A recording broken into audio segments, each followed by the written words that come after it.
Hey, Sam here from Sugar Spun Run, and today I'm showing you how to make peanut butter at home. This might actually be the easiest recipe I've shared yet. You need two ingredients. For the peanut butter I'm showing you how to make today, you are going to want some raw peanuts and you are going to want some salt. Sea salt is great if you have it, but really regular table salt will work too. Just be nice and sparing with it.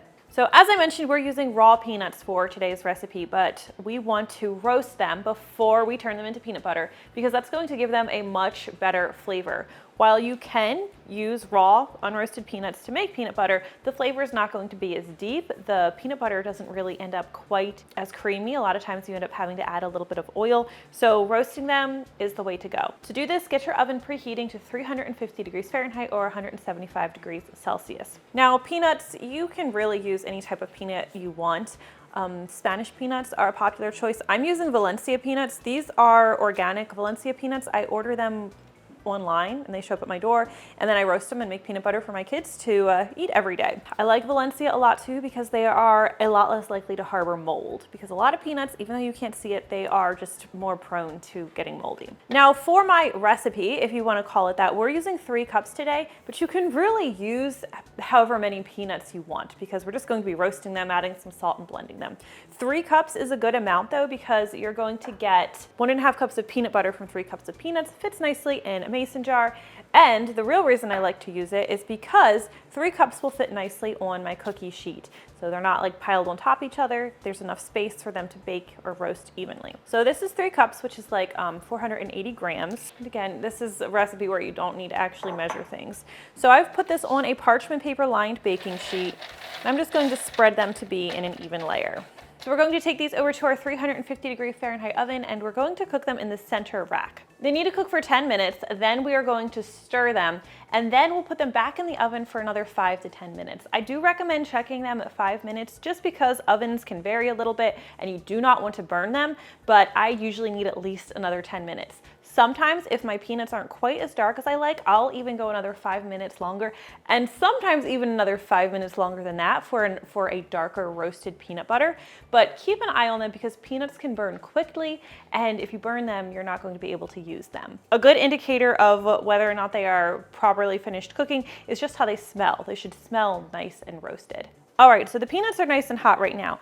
Generally, peanuts will blend better because we're going to be blending these in our food processor, and they'll blend better when they're warm. However, my food processor is made out of plastic, so I don't want to take some very hot peanuts and put them in the plastic and blend them. So I let them cool down. Usually I let them cool down completely before I blend them. Now you might notice or hear a little bit of crackling while they're cooling. That's normal. That's the skins on the peanuts. Technically, I want to tell you about this because I know it matters to some people, and some people's kids are picky about how their peanut butter looks. Technically, you can remove the skins from the peanuts before you blend them. In fact, I have 2 peanut butters here. One, I removed all of the skins from the peanut butter so you can see it's smoother and it looks a little bit more traditional. This one, I did not remove it, and you can see it has like more specks in it. If you can leave the skins on, do it. It's easier, there's more fiber in it. I just leave them on. But if you have picky kids or other issues like that, you can certainly remove them. To remove them, you want to wait until they're cool, and then you can kind of just rub the peanuts and the skins come off really easily. I actually will put them in a colander and I'll roll them around in the colander, and the skins will fall out the holes in the colander, and then I have peanuts that really don't have any shells on them anymore, and then I'll use those. Usually I would throw in all the peanuts at once.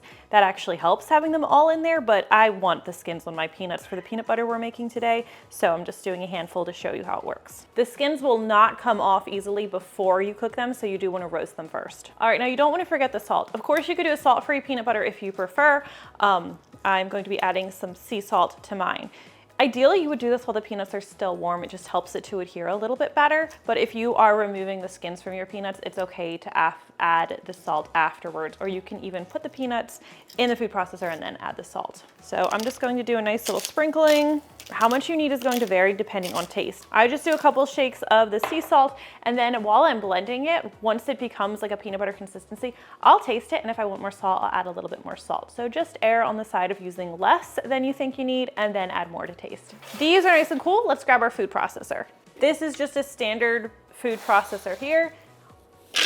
Drop our peanuts in. Let's take advantage of our parchment paper here. Now also, I have so many things about this simple recipe that I could share that I'm not going to fit into this short video, but over on the blog I am talking a little bit more in depth about all things homemade peanut butter related. So I'll leave a link to that in the description as always. Got our peanuts. Okay, so when you first start making your peanut butter, you're going to panic. At first, you're going to be like, nothing's happening. First, it gets really dusty and crumbly. Then it kind of forms into a ball and clings to itself. And then finally the magic happens and it becomes peanut butter. Now, it's not going to be as smooth and creamy as like, you know, the classic peanut butter that you see in the store that has a lot of add-ins that I always tell you to use when you're making peanut butter cookies, but the texture will be the same as like natural peanut butters that you would buy. Also, before you begin, if you want a chunky peanut butter, hold back a handful of these peanuts, and then once your peanut butter is nice and smooth, you'll toss them back in and then just pulse a couple of times to break up those extra peanuts a bit, and you'll have chunky peanut butter. I do like to pulse rather than just turn on the food processor and leave it, because pulsing will help make sure everything gets nicely incorporated. You don't want to have a layer stuck on the bottom. Just so you can see, very normal for it to be crumbly like this. Let's keep going.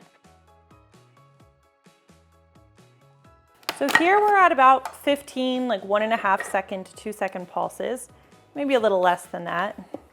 And I'm just going to knock it back down. Not strictly mandatory, but it's going to get me where I want to be faster. And you can see it's a little bit kind of like a graham cracker crust before you press it into the pan texture. Keep going.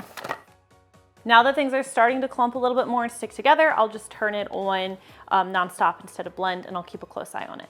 We're clumping up, we're still not there. It is going to look like regular natural peanut butter, just keep going. I feel like we're almost there. Let's see. We are indeed almost there. We're going to go just a little bit further. This still feels a little bit too sandy for my personal preference. All right, it's been about, I want to say probably less than 5 minutes of processing, and there you have it. If your peanut butter isn't this smooth and creamy, just keep blending it. It will get there. Look at that. You will also want to taste test, add salt. If you want to add a sweetener like a little bit of honey, you could blend that in now as well. I don't usually add anything to mine other than salt. I really hope you guys enjoyed today's recipe. If you have any questions, let me know, or head over to my blog where, again, I go into too much detail about how to make homemade peanut butter. Thank you so much for watching, and I will see you next time. That was excellent. I feel like this might not work. I'm gonna have to give you to Amma. Hope nobody notices my baby drooled all over my shirt. Hey, it's Sam from Spun. Just so you can try again.